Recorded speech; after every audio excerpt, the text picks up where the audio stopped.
សូមស្វាគមន៍មិត្តទាំងអស់គ្នាមកកាន់ផ្លូវនៃជីវិតហើយនៅថ្ងៃនេះយើងនឹងរៀនមេរៀនទី14អំពីរឿងរបស់លោកអេសាវនិងលោកយ៉ាកុបចំណុចសំខាន់ដែលយើងត្រូវរៀនអំពីមេរៀននៅថ្ងៃនេះគឺប្រជារាស្ត្រដែលជាកម្មសិទ្ធិរបស់ព្រះជាម្ចាស់ទទួលយកនិងឲ្យតម្លៃចំពោះអំណោយទានដែលមកពីព្រះជាម្ចាស់នៅក្នុង1កូរិនថូសចំពុក2ខ14បានចែងថា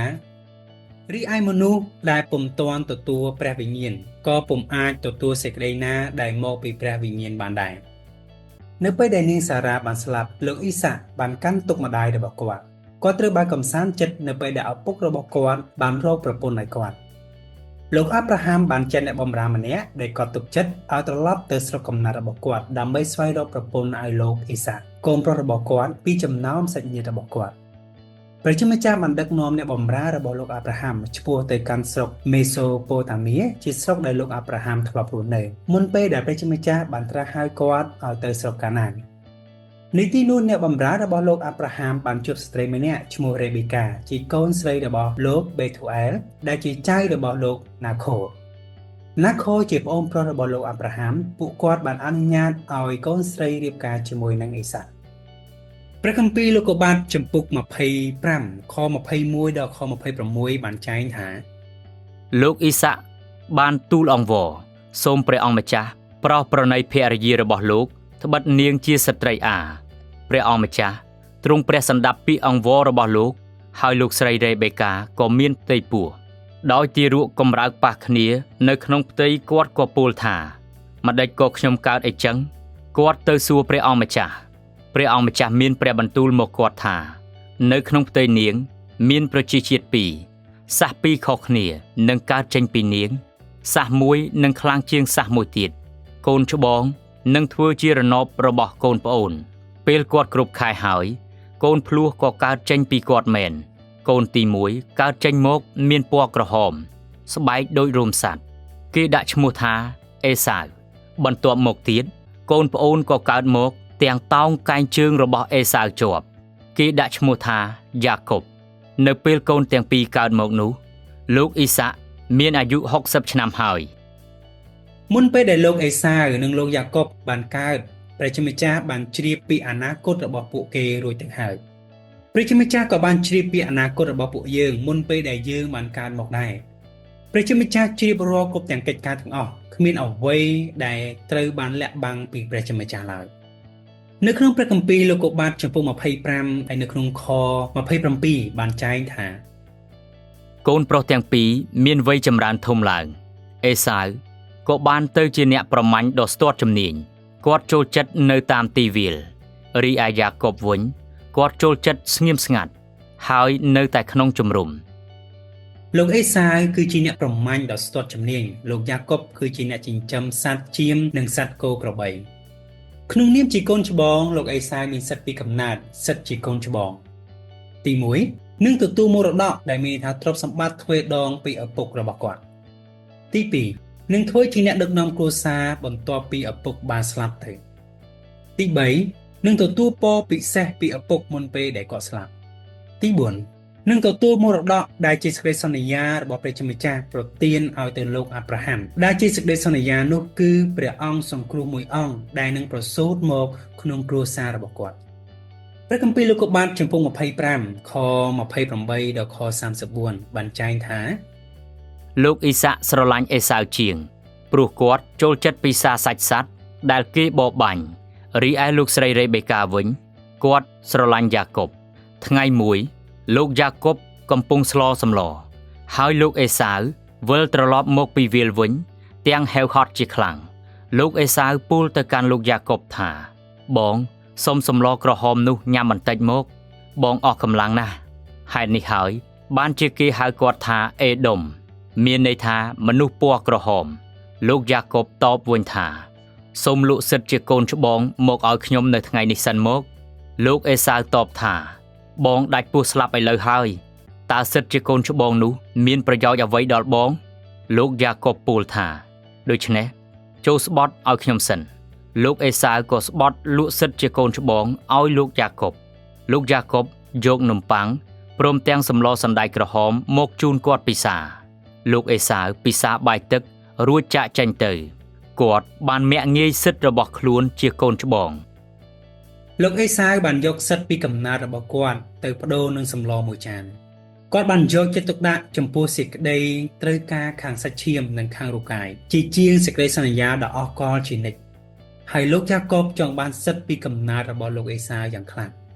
នៅពេលដែលលោកអេសាវបានលក់សិទ្ធិពីកំណើតរបស់គាត់ការមានបន្ទូលទុកជាមុនរបស់ព្រះជាម្ចាស់ថាកូនច្បងនិងបម្រើកូនប្អូននោះបានក្លាយទៅជាការពិត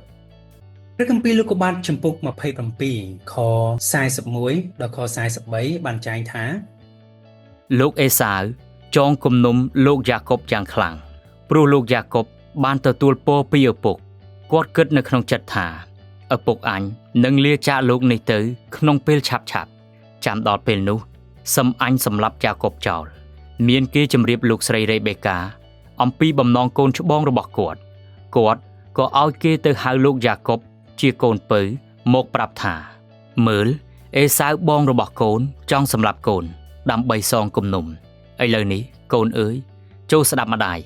គឺកូនត្រូវរត់ភៀសខ្លួនទៅនៅជាមួយលោកឡាបាន់ជាឪពុកធំរបស់កូននៅឯស្រុកខារ៉ានទៅ ក្រោយមកលោកអេសាវបានខឹងលោកយ៉ាកបយ៉ាងខ្លាំងពីព្រោះលោកយ៉ាកបបានយកសិទ្ធិពីកំណើតរបស់គាត់មិនអាចរកមធ្យោបាយណាមួយដើម្បីបដូរនៅអ្វីដែលគាត់បានធ្វើរួចមកហើយនោះឡើយ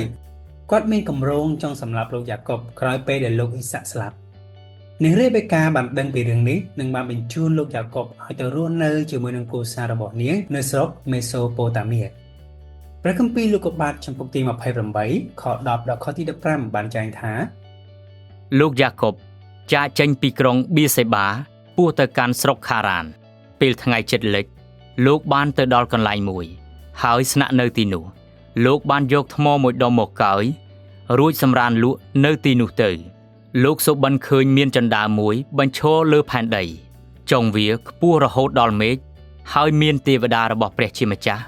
នាំគ្នាចុះឡើងតាមចន្តានោះពេលនោះព្រះអង្គម្ចាស់គង់នៅក្បែរលោកមានព្រះបន្ទូលថាយើងជាព្រះអង្គម្ចាស់ជាព្រះរបស់អាប់រ៉ាហាំជីតាអ្នកហើយក៏ជាព្រះរបស់អ៊ីសាក់ដែរយើងនឹងប្រគល់ទឹកដីដែលអ្នកដេកលើនេះដល់អ្នកនិងពូជពងរបស់អ្នកនឹងមានចំនួនច្រើនដូចធូលីដីទឹកដីរបស់អ្នកនឹងលាតសន្ធឹងទៅទិសខាងលិចទិសខាងកើតទិសខាងជើងនិងទិសខាងត្បូងក្រុមគ្រួសារទាំងអស់នៅលើផែនដី